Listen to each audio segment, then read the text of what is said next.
অনুভূতি না থাকলে যেমন আবেগ বোঝা যায় না, ব্যথা না থাকলে মন বোঝা যায় না। আমি তোমার বাসার সামনের গলিতে। কি? সত্যি? আমি আসছি। তুমি আমাকে সারপ্রাইজ দেওয়ার জন্য এত দূর চলে আসছো?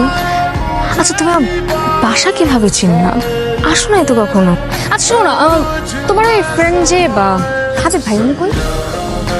ভাত খেতে গেছে, ওই যে চলে আসছে। ভাবি আসসালামু আলাইকুম। কিরে দোস্ত, কি অবস্থা? এই তো ভাত খাইছি। হ্যাঁ খাইছি। একটু দাঁড়া, আমি ওর সাথে কথা বলে আসছি। প্রেম কেমন করলি? চুপ। শোন, এই বাইকটা আমার এখন লাগবে। কেন? আমি বাইক চালাবো, আর তোর ভাবি যাকে সালাম দিলি ও আমার পিছনে চড়বে। কিন্তু দোস্ত তুই কি বাইক চালাতে পারিস? না। তাইলে? তাইলে কি, চেষ্টা করব।